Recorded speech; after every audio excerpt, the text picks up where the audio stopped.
Hop in the basket. Just give it a good rip.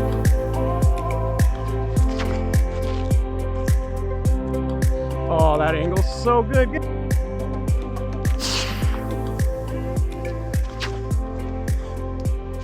Okay, welcome to, this is Adams Hollow. We are kind of in just a little bit northeast of Denver, one of the suburbs. I think this is either Thornton or Brighton. Probably Brighton, but I'm not quite sure. But this is kind of considered one of the Denver metro area courses. And for a while was probably the best one for a little while. Now we have Owl's Den that's only a couple miles from here, maybe even less. And now that Owl's Den has the full 27, it's probably a better overall course. But this course is still really solid. Pretty good challenge. It's got great tee pads. It's maintained really well because it's part of the Adams County Park system here. And there's a golf course here, a big, huge park. So they maintain it really well. There's a lot of leagues out here and everything. So there's multiple basket layouts. Pretty challenging layout, but like not mega challenging. It's a good kind of intermediate course. Lots of kind of nice trees out here. Not like super wooded golf. It's still kind of Denver golf. Fairly open, but there's some pretty good shot shapes, and overall it's just a pretty area out here.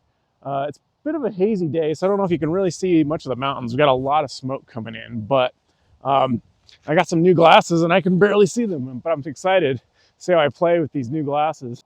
And the fact that now it is this close to Owl's Den, and we have two of the more premier courses in the Denver area fairly close together, I can definitely see some pretty big tournaments being hosted here in the future. I know this is where Junior Nationals is. Let's get out there, throw some discs, and let's check out Adams Hall. Boom. Hole one, you can actually kind of do scan a QR code to get kind of maps and details. Today we're in the short position. I've never played this in the short. It's almost always kind of back in this long, which is just back here. So the shorty is right here. It's only 232. A nice little putter shot to start off with here. Let me pick up my disc. All right, I'm going to go 2 off the first here. And then I've been really wanting to, this is the new Glow Tempo. Pretty stable. So I want to see how this does on a forehand. See how it holds up to this little bit of headwind here. You can't really see it. The headwind is kind of coming slightly right to left through this gap to the right. Oh boy. A little bit of turn, but still nice stability. Wow, I'm gonna be like, all right, I hope this is still recording. Sorry, I'm having some issues with this thing. It's screen broken, it's barely usable. And there's a pretty good headwind. I do have a second tempo. So we're gonna go the second tempo on a backhand. See if we can't get a little bit closer here. Oh, so low. I mean, that slid up there for a putt, but that wasn't a very good throw. We were not off to a great start. All right, back here in the grove. All right, so forehand was actually slightly better than the backhand. Backhand was low, so we got a tempo versus tempo putt off here for hole one. All right, here's my, I would have expected this to be the opposite because normally my backhand is much better. Also, my putting's been really bad, and my straddle or stagger is basically broken right now. So I've been kind of going almost all straddle here. Nope.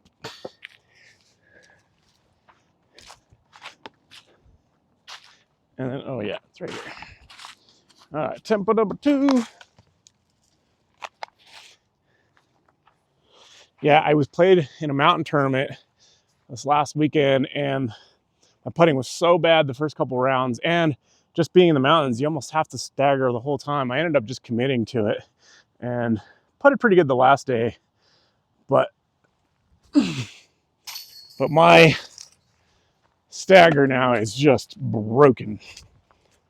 All right, so forehand birdie.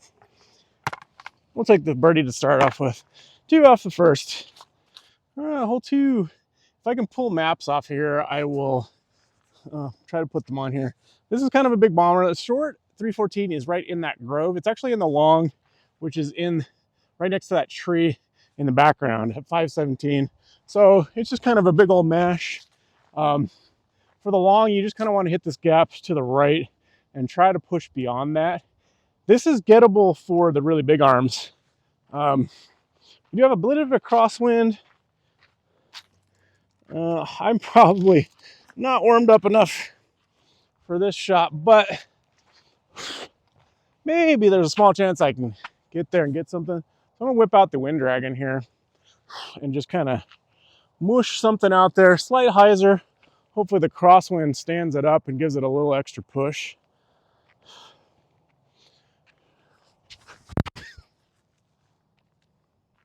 Oh yeah. Oh yeah. That is smoked. All right, that's up kind of by the mound. Like, that's not like mega distance, but for, you know, that's a good drive on this hole. And for me, it's pretty good. I'm especially not this warmed up. I'm not going to get there for like a putt. I think if I really was in the flow, I might be able to get maybe to jump putt distance, but not right now. Oh, I had that on wide view, unfortunately, so that might not look that great. But I did get up here past the mound, which is kind of my goal. Anywhere on this, one of these days I should be able to get past the road. I think I've done it once or twice, but this is a pretty solid drive. Makes this a really easy 3. Pretty too far for really any great bid. In fact, I should probably throw this and not jump putt it, but we'll see what we can do with the jump putt here. You never know. Oh, that was so online. That looked so good. But yeah, it's going to be an easy tap in 3, so.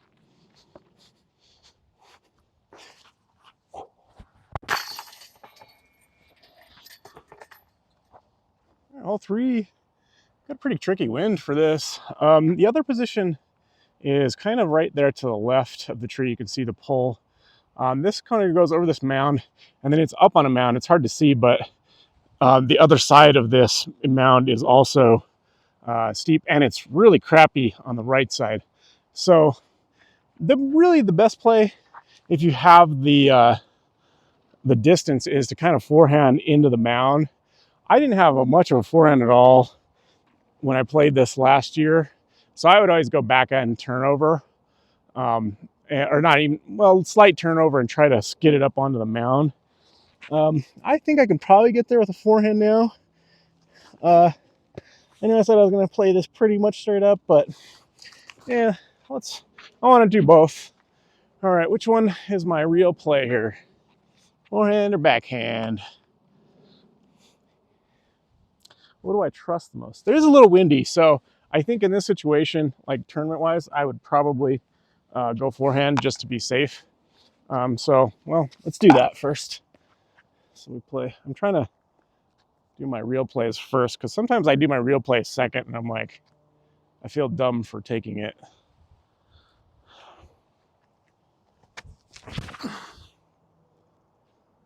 Oh, that's so good.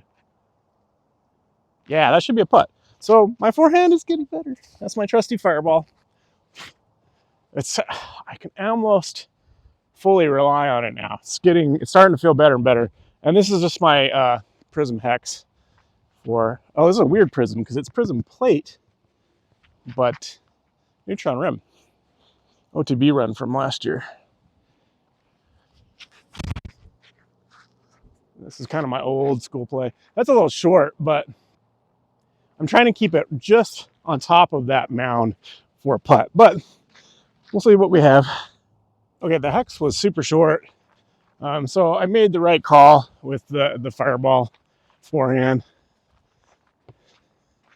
Because this is makeable, and it's the nice thing about being here is you can kind of run the putt because I have the right angle. Well, we'll try a straddle. We'll try an inline here, stagger, and you'll probably see how busted my stagger is right now.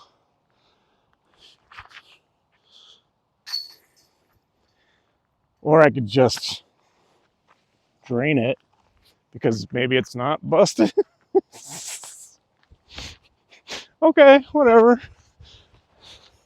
Now watch. Now I got the headwind uphill putt, which actually might be a harder putt in this situation.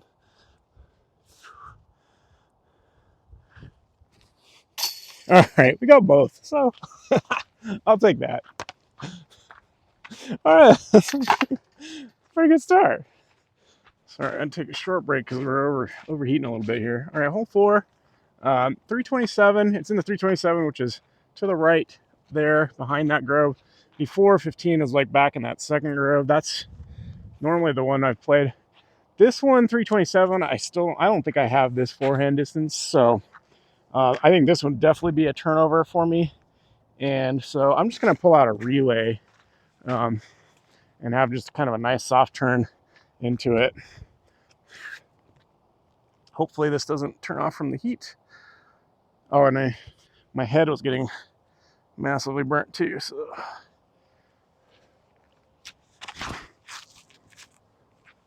Oh, I didn't turn it enough. There's so much tailwind. Oh, that's not good. That's not good. That's a bummer. I probably should have gone detour. Out of curiosity, I'm going to go with a forehand. And this is a servo. And I kind of want to see if I can get maybe some glide and push out of forehand. Maybe I can get there. Let's try.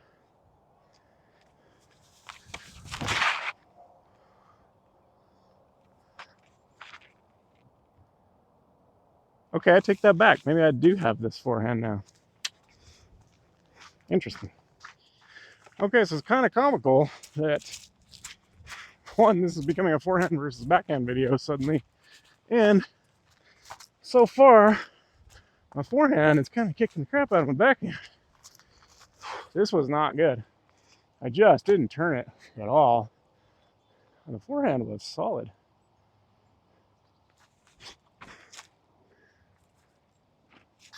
Oh my God. That would have been insane if I would have hit that. After the last hole? What in the heck? I mean, still, my forehand was still pretty short, but I mean, at least this is. Apparently, my long jump putts are still good. That would have been insane. Oh, missed them both. All right, we went from making them both to missing them both. So it didn't matter. But we'll take the near super putt. All right, hole 5, 244, 415. Hardly ever see it in the 244 anymore. It's been in this kind of long 415 for quite a while, like kind of back there in that grove. Yeah, pretty solid headwind. So probably gonna go with the destroyer.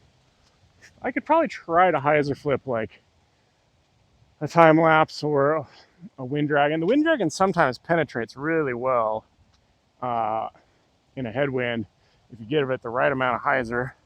But this Halo destroyer is much more consistent than any of those discs, so I'm just going to kind of go with it here.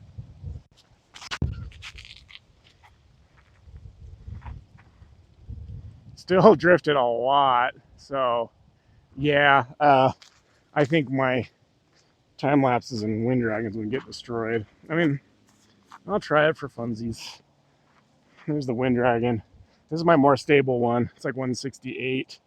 I'll put it on a fairly significant hyzer.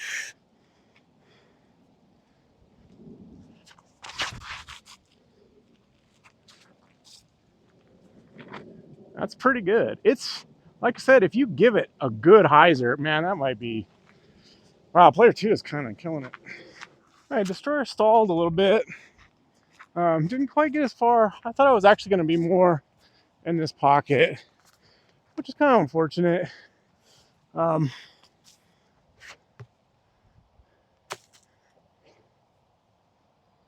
right, let's see. Still like a look, but yeah, pretty unfortunate. I mean, this destroyer is pretty stable. I don't usually get that much distance on it. Oh my goodness, that was on stand too. And as far as the wind dragon, the wind dragon was almost the same distance. It was like right here. So neither one of them penetrated that well. Could have probably thrown them a little harder. It's hard to tell that because you're fighting the headwind, so you're going to get less distance. But you're also fighting a headwind, so if you throw it harder, can be a little more squirrely. So Yeah, who knows? All right, take par, move on. Anyway, hole 6, 243 or 332. 243 is right there on the mound on the little canal line. Kind of tricky. Usually you just go short and skip up to it. The 332 is back and to the left, kind of on the backside of that dead tree. At this distance, though, I'm going to try this. This thing is, I'm not sure what to make of this disc yet. Although this might be the best forehand roller disc. I absolutely parked a hole with it. But it's the OTB Open Trance. It's supposed to be an understable 9-speed, -2.1, but it actually flies more like a -1.2, almost like a 0.2. It almost like flies like a Thunderbird here at altitude. So I think it should be pretty good for this. Like, it doesn't have a huge harsh finish, but at 330, if I just kind of give it a nice high hyzer, it should just kind of settle in there.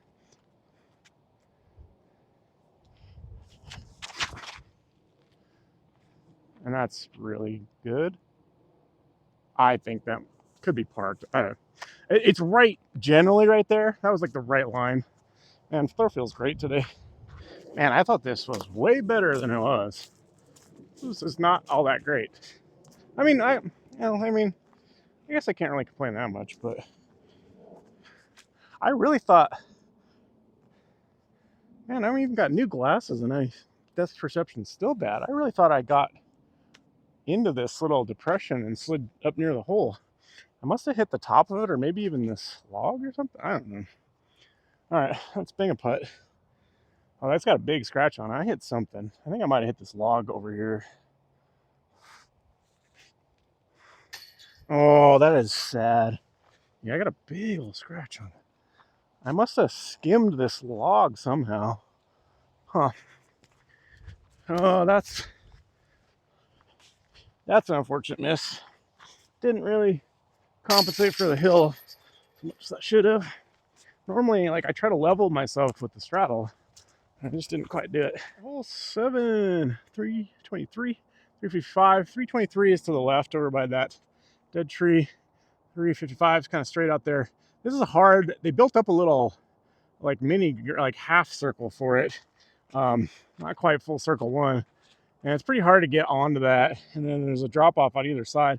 I think you're better off from the left side, but I don't have that kind of forehand range. So I usually just throw kind of a backhand, like, try to skip into the right side of the hill just low and maybe skip up onto the platform. I'm gonna go trail and see if I can't get it to just drift a tiny bit and then come back. This trail is slow neutral and it should be just the right distance for this.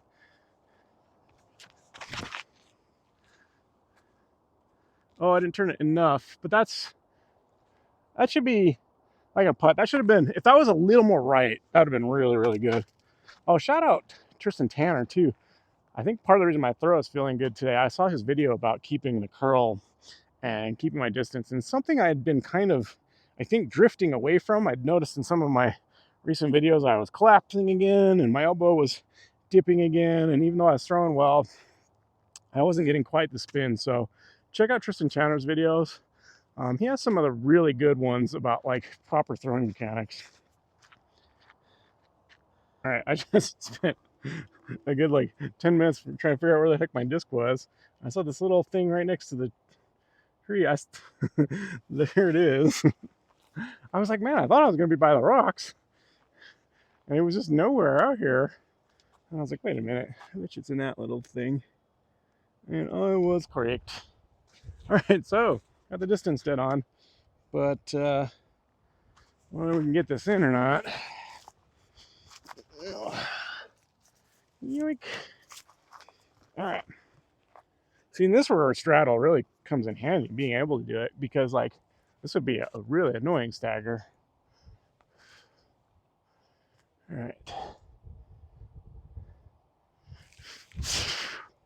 Oh, no.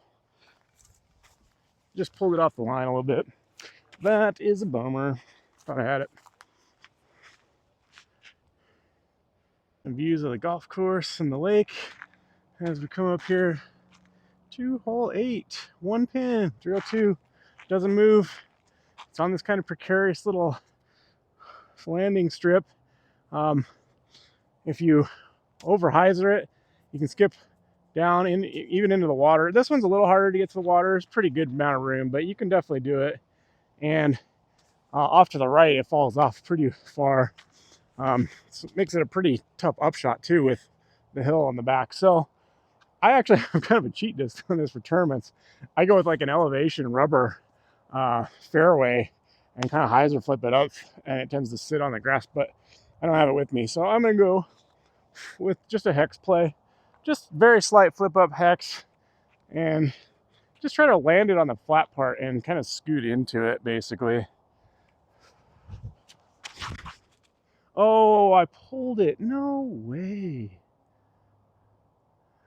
Oh, that is not good T-pad geometry. That's not fun. All right, so I'll have to watch the video to find out exactly. But another thing that Tristan said about missing is not keeping your head down throughout the hit. And if you tend to look forward, you'll tend to pull up and or out, which I might have done. The other thing though I might have done too is my T-pad geometry, you know, if I need to go straight, I need to go slightly to the left just because of the angle that I'm coming on. If I go straight, I tend to go over here. It's just the way my walk-up works. Everyone's walk-up is slightly different, but you have to kind of know. And I think sometimes I just don't walk over enough, and I notice a lot of times I just line up wrong, and I'm just gonna have to lay up here. I got my Berg X here. Soft bid. Lay up with the Berg X. But yeah, I'll notice myself and I'll just walk back. I'm like, why did I miss that? And then I walk back and I realize I just walked the completely long angle and I just didn't really line it up. So yeah, remember your T-pad geometry and walk. I've also noticed that sometimes you have to like really figure out what the T-pad is lined up at, because sometimes I'll be doing my walk-up geometry and the T-pad is like way pointing off, not to where I want to throw. Hold on. Another 1 pin, 290. Another kind of precarious up on the top of this thing. A little bit hard to hit. This one's definitely even more dangerous because if you over hyzer, you're definitely in water, and it's also very easy to miss right and be in the kind of ditch. So it takes a fairly precise shot, and we got a bit of a headwind, and I also don't have my cheat disc. So 290, it's a little shorter than the other one, but it's a little uphill. I usually typically throw the same disc. Like I got cut off, but I was talking about the T-pad geometry. So sometimes you have to make sure how they're lined up. Also, these, even though I love these T-pads with the widening, I have to really focus on how I'm walking across them, especially since this isn't square. So I have to I need to like take my time to line this up a little bit more. There's a pretty good headwind, so I need to give this a decent hyzer flip, but I also don't want to like overdo it and end up in the water. This is hex. It should flip up and just go straight. So let's see if I can get this on the right line this time. Oh, come on, keep flipping. All right. I mean, a little too soft and a little too much hyzer.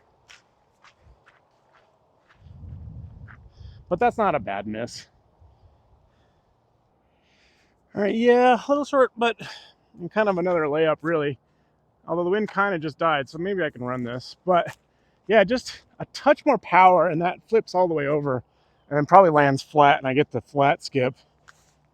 Or just a tiny bit less hyzer, and I'm still probably short, but I probably get a little bit straighter of a flight. All right, kind of a lofty bid here. Nope. Oh. All right, that's tapping. Yeah, these holes can be frustrating because they're gettable, but they're also very dangerous. So, couple pars ain't the worst. But man, I really like to get these two. They kind of are my bane. Yeah, see, if I ran that any harder, I'd like to have gone a little more straight at it, but I was trying to just get the slight lofty fade in. But like I said, any harder, and you're giving yourself just a ridiculous like comeback for Vogue. So yeah, just her for par. So sometimes take your medicine and take your par. Okay, hole 10, 322 and 385. The 322 is right off to the right side. You can kind of see the pin kind of right back there. And then the longer one is back there. That grove looks a little bit starting to open up a bit more. There used to be a lot more branches there. This hole always bugs me though, because right up in here, there is more branches than you think. So trying to get, like, if you rise up too much on your shot, you tend to get stuck on that. And this used to be like a really hard distance for me to get on like a low line and like a consistent line. I feel like I should be able to get this fairly easy now. I could probably go trail. I'm gonna whip out my Defy. I haven't thrown the Defy yet. It's pretty good shot for it. It has a little bit of flip to it, and there's a little bit of crosswind. Yeah, this one's a 163, and it's pretty stable. The lighter ones are really flippy. This one's got a pretty good stability to it. Like, I don't have to super pump it though, and it will get some turn.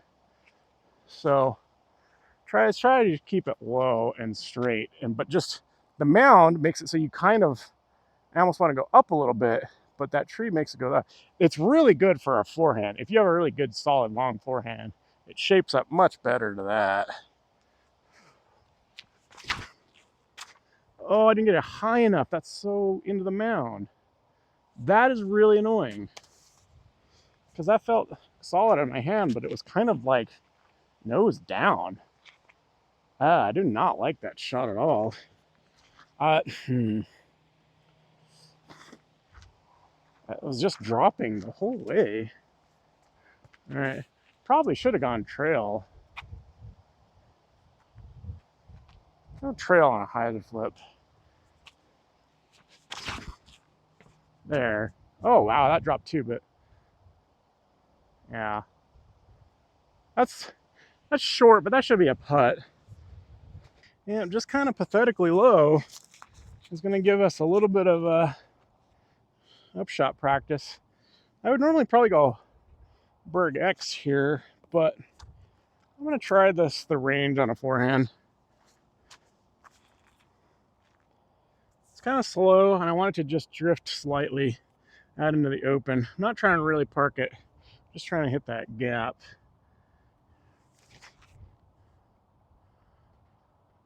Yeah. Nice little soft, like slow drift with the range. Could have been a little higher, but yeah, I guess we need some upshot practice. There's all this like junk here. It's hard to get any good skip here because of all this junk.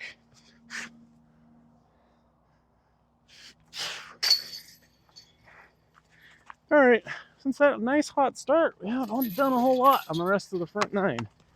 And we haven't started the back nine real great either. But, oh well, let's keep going. 11, 357, 405.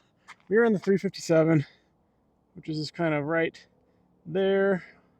Find that little bush. The 405 kind of straight out.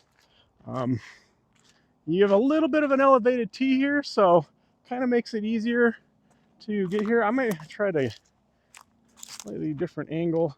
It's so hot today, even though it's freaking October and it's like 85, 90 degrees, and the keeps overheating. Hopefully this stays recording. What did I say? 355 downhill. I should probably throw the trail or a that Defy again. A little bit of tailwind. I think I'm just gonna throw the Defy, make sure it kind of hyzers. I'm gonna throw it kind of straight and mildly lofty, and let it kind of drift the whole way. I could try to like more spike it, but I think I'll just kind of do this kind of flat play here.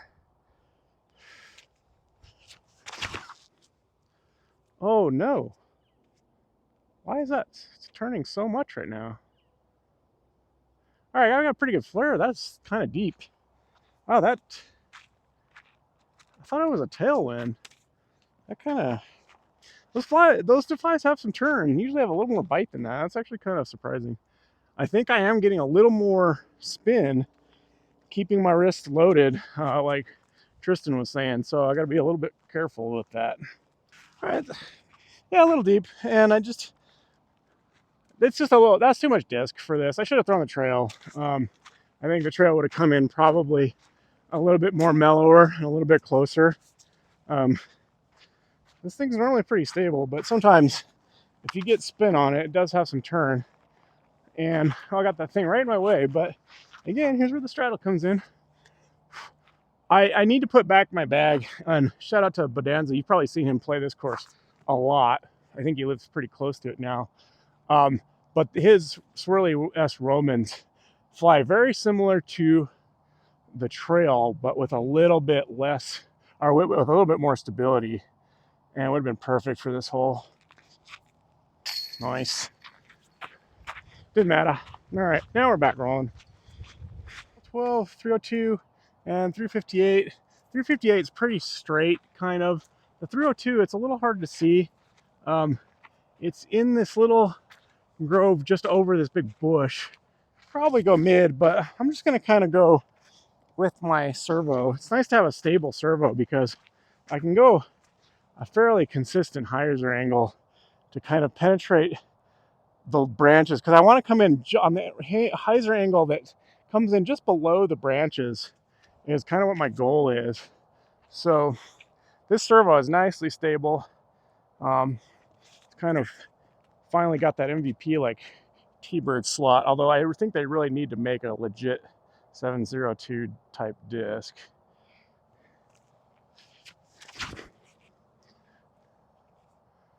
But you can see it's pretty stable. Oh, that was damn near ace, I think. Hopefully I didn't skip into the bush that's right next to it, but that should be pretty much parked, I think. All right, hopefully this is a good angle of the grove. All right, I didn't get too buried, and I was a touch short, which kind of surprises me. But look at how handy straddling is. I'm really thinking about committing just to straddle fully. It's so useful, and being good at it. I think it just might ease up some of the issues with my arm, maybe some of the consistency issues I've had with my putting. And I can still do the Gannon swing putt from long distance, and from medium distance, actually like the kind of KJ style squat jump putt actually feels really good. I've made like a bunch of them from kind of deep circle 2-ish with it. So we got 276, 348. It's in neither of those because I think this is a third position that is not technically one of those, because I think the original short was like right in this grove, and 348 is kind of around the grove on the backside, which is my favorite shot on this course because you kind of got to do this little S curve. I mean, I guess you can kind of hyzer, but it really plays well to like a nice like shot shape. Whereas now we are actually up here, so we've kind of got to go up a little bit and kind of get it over up into this angle. There's the trees on the right. I like this shot too. It's a little bit of a different thing. You're coming off the tee pad at a strange angle. You got to throw up. You got the bush close. You got the trees on the right, back there to the right. Actually, this should probably be proxy all day. I was about to go hex, but I don't think I need the hex for this. This should be proxy. Soft proxy, slight hyzer flip.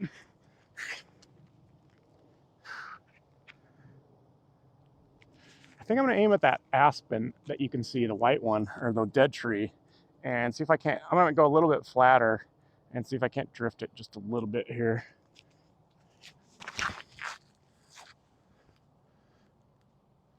Oh, hopefully that's a putt. It stopped drifting. Maybe I should have gone watt so it holds it the whole way. That's kind of the difference between like proxy and a watt. I think a watt will hold that the entire way, whereas the proxy tends to have that little bit of fight at the end. So hopefully that should be pretty good though. What right back there is where the long pin is.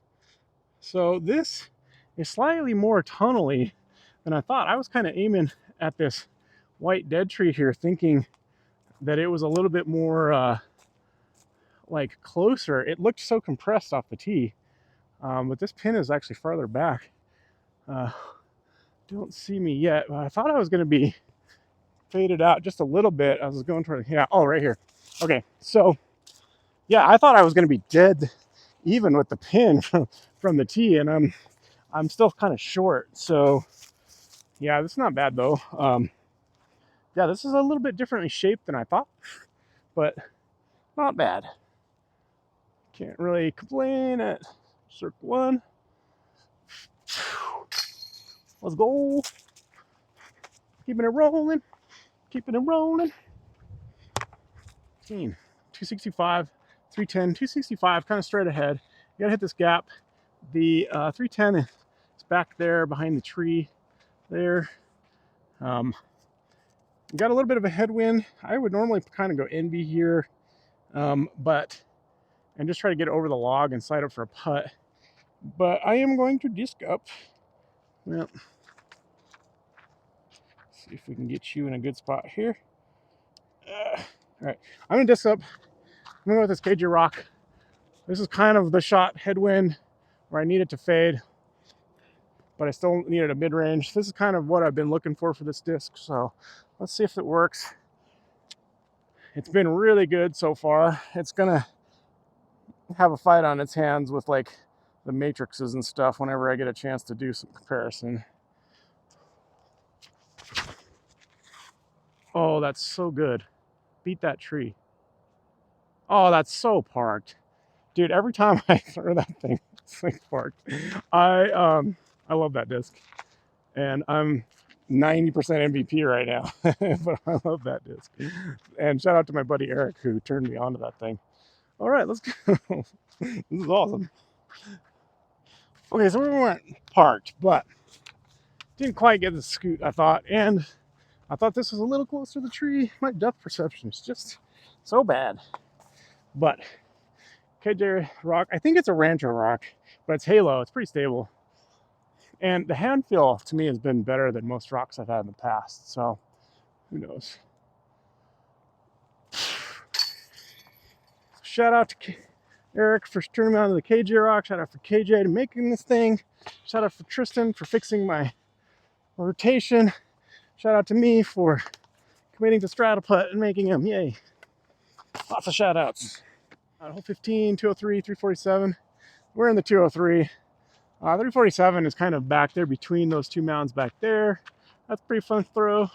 This is just kind of like a little baby toad. Gives you an easy birdie. This is where the range comes in. Normally I'd probably throw Berg X, but I'm kind of loving working with this range. Slight baby hyzer. Maybe ace run. Drop in the basket. Oh!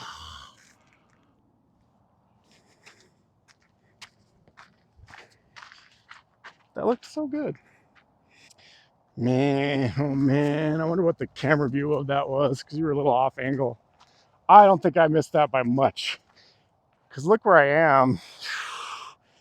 Boy, oh boy.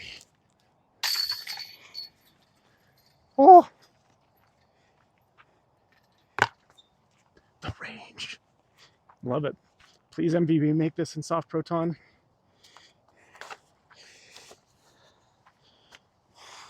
Okay, hole 16, 267, 423. I have, this almost never changes. It's almost a one pin too. There's short ones right here. 4 is just over this mound and back left of that bush a little bit, but there's a long one way back there. I'm not sure the actual distance. I think it's like 550, 560 or something like that. I know like Bodanza is trying to eagle this. If you watch Bodanza at all, I think, I can't remember if Lucas Carmichael did get it. It takes a pretty big mash to get there, but if you cut it on the inside, I think it's a little bit shorter. We felt my time. I think a very, very slight tailwind. Probably could go wind dragon for extra distance. I can't get there. I'm not. Let us be real. I'm not getting up there for an eagle. I just want to get a good flip up, and I actually kind of want to finish. I think slightly left is easier. There is a tunnel to the right, back right. So if you do flip it over a little bit or too straight, but I kind of want to see. I've been rotating, getting spin really good today. I want to see how this thing flies. Slight hyzer. See how the time lapse kind of gets out there here. Well, beat it. Oh yeah. All right, that was decent. That was decent. It didn't kind of turn. Didn't turn as much as I thought. That maybe there's more tailwind than I thought. I'm gonna throw my flippy one out there just for fun. This is my lighter one. It's 160 and it's kind of beat in. But this thing has been like absolute kind of money. I give it a little bit of hyzer and see how close to that it gets. Oh, see, it's so much flippier. Yeah, that's kind of like the backdoor route, and that wasn't really that great.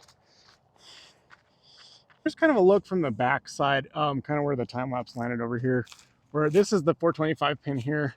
But there's like this kind of back tunnel, and there used to be more stuff over here where it made approaching from the left side harder.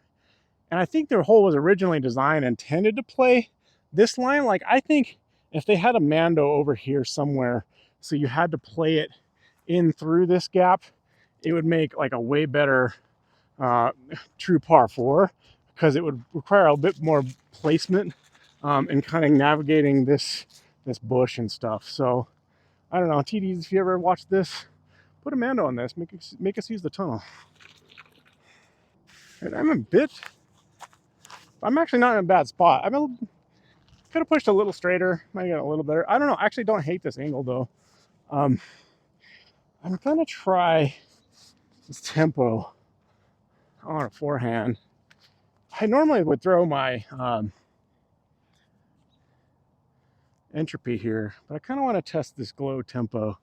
See if I can kind of get it in there. You almost can't see it, but there is a sneaky low branch right there that's fairly thick. So I actually almost didn't see it. So you either got to go over the top of it and spike it, or kind of go underneath it. I might actually try to go spiky.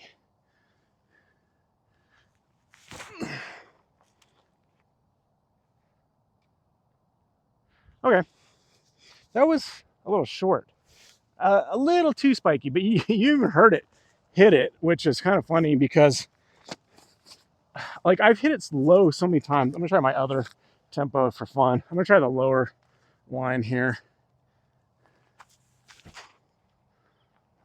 Oh, that's better because that's like right underneath it. They're actually almost in the same spot, which is kind of funny. Yeah, see, this thing is the guy that's gotten me. He kind of camouflages in the shadows here and kind of gets me a lot more than I should. I was trying to hit this back window with the spike, and I just shorted it a little bit. I wasn't quite sure how hard to throw this tempo. I didn't want to like mash it over. Normally, I think actually not even the entropy. I think I'd actually go with my resistor because it's so much more comfortable. The resistors on those little spiky forehands and backhands are so good here. Yay. Yay. All right. Yeah, like I said, I don't know, it feels like too easy of a 3 from this left side or of a par 4. Like I said, I think it would be a better if you made some sort of Mando to go through that tunnel. Okay, 246, 307. We're in the short, 246.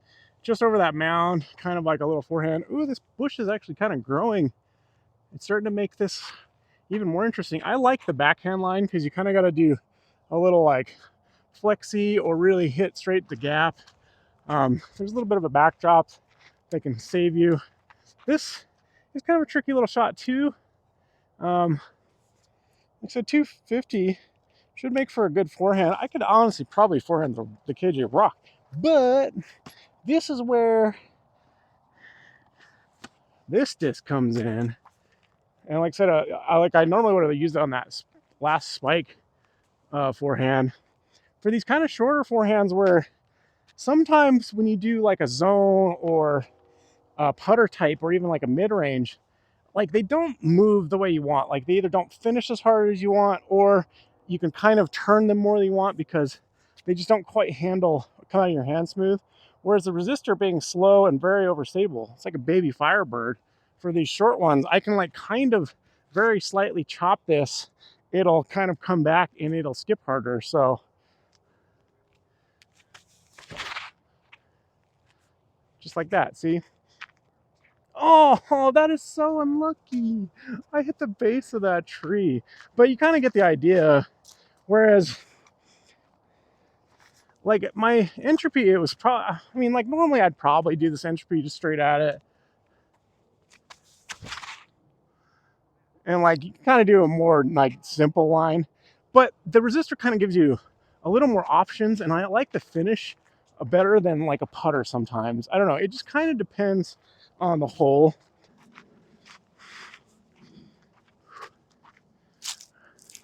Oh, there's one leaf in the way. Oh man, this one's a little more open. All right, I'm gonna try this little low thingy here.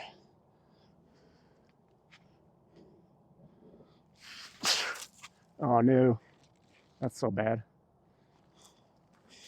Yeah, that's real bad. That is doing something stupid. Very low percentage shot for, now I have a long ass bar putt. This is so dumb. Like that's, you need to avoid stuff like that in a tournament. Like take your medicine, take the easy par. Oi, oi, oi. Making things difficult on myself. Gee whiz. Yeah, with tournament errors, like that's probably a bogey like half the time. Because yeah, that's just unnecessary to make that mistake. It's just such a dumb putt to even try to run. Hole 18, 337, 500. 337 is like over here. Kind of a fun hole because like there's a little bit of a ditch like 15, 20 feet behind it, but this is kind of like the iconic hole up here on the mountain. Definitely eagleable if you have the big arm, but big scary mound can make for a lot of rollaways, can make it really hard to run a putt, even if you're on the mound. This is also kind of where, like in my first round of states, I had just had a slow round and I wasn't playing that bad. I think I was sitting at 5 down, and this is a pretty easy birdie if you just put your drive out there and you're okay with approaching onto that mound, which you get a decent sized drive. And the way the wind was, I probably could have gone hyzer, and it might have helped me push even closer to the high. We had an OB line down this left side, and I decided to go for the big turnover, and of course I did it slightly nose up and didn't turn it enough, and of course it fades out, went OB, ended up taking a bogey on what should have been a birdie hole. So yeah, I might even be taking a double. And it was just such a terrible ending to what would otherwise have been a great round. I mean, not great round, but a good round, and kept me in position to win because I ended up third and didn't even play that great of second, third rounds. And I was only like 2 strokes back. So one hole kind of cost me the tournament. And like, you know how they say, you can't really win a tournament on day one, but you can definitely lose it. And I've had this happen so many times. Like I've just had terrible round ones. Sometimes I've tried to play safe and it goes bad. I think I still need to be somewhat aggressive, but you have to be smart aggressive. But anyway, no OB today. Wind has pretty much died down. I'm going to go with my lightweight wind dragon here. This blue one's lightweight. I'm going to go for the turnover round. Plus, I feel way more comfortable with the shot. I got pretty good angle control on it now, where like I don't really fear going for this at all anymore. So let's just give it a good rip.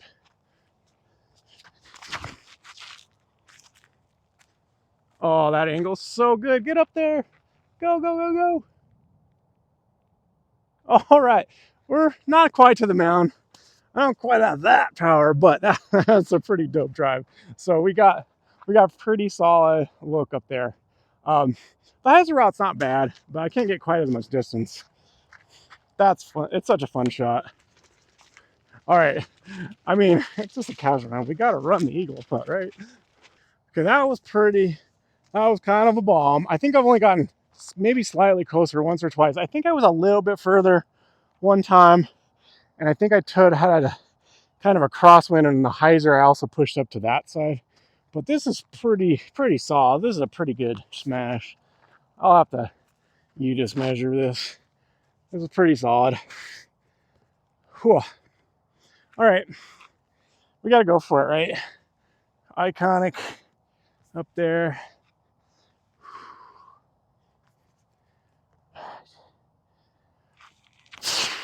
Go, go, go, go. No, come on. No. I thought I got it. No eagle today. I thought I eagled it. Dang it. Oh, that was so close. Ah. All right, there you have it. There's Ollie Teen here at Adams Hollow. Kind of mixed positions today. I enjoy this course. I'm really shocked that I haven't played it out here as much as I've had this year, especially as nice and green as it's been. It's also been very, very hot though, which I kind of tend to avoid this when it's hot because especially that sandy area, like just soaks heat. It can be really hard to get out of the sun, but it's great for early morning and late evening rounds. Like you get some really cool sunsets out here. This is a pretty fun place. 10 down, that's a pretty solid round. A couple extra throws in here and there, but it wasn't like a full practice style. So pretty happy with that. I think I had like one or two missed putts, and man, I was all over it from long distance. I almost got that eagle. So close, and I almost got that ace. Yeah, that was a solid day. I'm pretty happy about that. Again, check out Tristan Tanner's videos. Just the one simple video about keeping the curl, keeping this in. I even used to have this drill where I would like hold my arm down to keep this in. You can do that at home.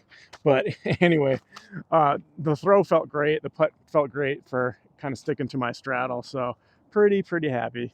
I kind of expect to be 7 to 8 to 9 around, and I know I can kind of get to that like 12-ish number. So pretty happy to be right solid at 10. Don't know when you'll see this or what order it's going to come out. I have so much stuff filmed, but stick around. There's definitely a lot more to come, and there's a lot of disc reviews to come. So with that said, I'll catch you in the next one. Peace.